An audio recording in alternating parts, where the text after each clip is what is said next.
Ce programme vous est présenté en partenariat avec la Mutuelle Saint-Martin, la santé partagée.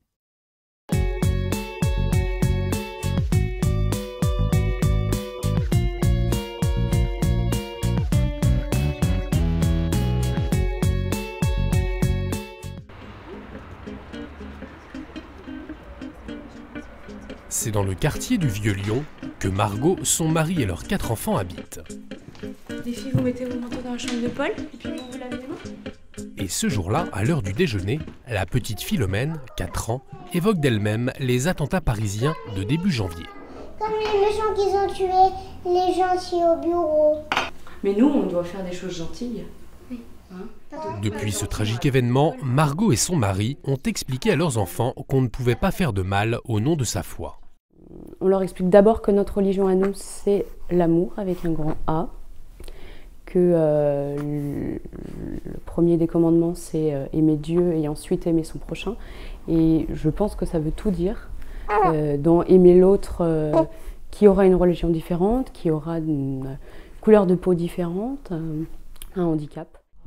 Du haut de ses 6 ans, Salomé le comprend à sa manière. Si on fait des méchancetés, c'est pas bien pour Dieu, ça lui fait du mal. Alors que si on est gentil avec les autres, ça c'est bien. Et ça fait du bien à Dieu. Dieu, il aime bien qu'on fasse ça.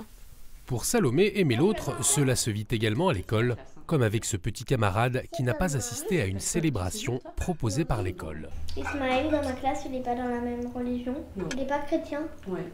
On aime tout le monde, même ceux qui ne croient pas. Et même, il ne faut pas embêter les autres, il ne faut pas crier dans ses oreilles. Dans la famille de Margot, chacun essaye au quotidien d'aimer l'autre.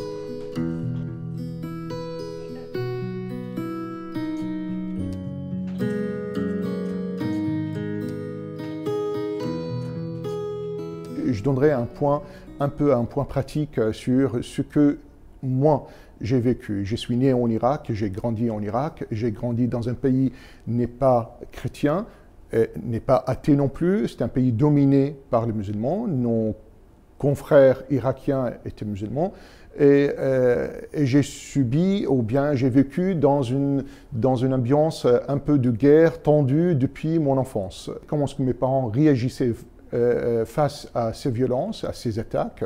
Qu'est-ce que l'Église, ma paroisse, ou le curé de ma paroisse nous disait? Eh bien, tout d'abord, l'Église n'a cessé de parler de l'amour et du pardon.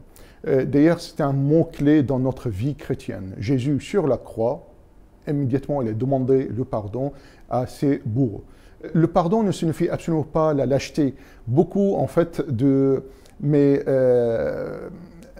camarades dans la classe d'une autre religion, surtout des musulmans, nous accusaient, nous les chrétiens, en disant « vous êtes des lâches ». Et la lâcheté, c'est une chose, et le pardon, c'est une autre chose. Le pardon, la réconciliation, je pense que c'est le sommet de l'humanité, et l'Église n'a cessé de nous enseigner, de nous éduquer ça. C'est surtout par le biais de Jésus-Christ qui nous a montré concrètement comment est-ce qu'on peut le vivre, pas seulement le dire. Jésus, il réagissait ou il a réagi vis-à-vis des situations injustes d'une manière parfois assez violente. Pour dire que le pardon, effectivement, ne signifie absolument pas la lâcheté et ne signifie absolument pas l'indifférence. Je pense qu'il faut éduquer nos enfants à aller vers l'autre. Il ne faut pas avoir peur de l'autre. Il ne faut pas, en fait, faire des préjugés de l'autre. Je pense que les parents également ont un rôle au sein de la communauté, au sein de la maison, de parler du bien de l'autre pour que l'enfant voit, écoute et finalement il est éduqué dans ce sens-là. En tant que messager de paix, en tant que chrétien, dans nos familles, dans la paroisse ou dans la société là où nous sommes, nous devons dire les choses en vérité pour que la justice s'installe, afin que l'amour de Dieu en fait se répande partout et finalement le pardon et la miséricorde est omniprésente.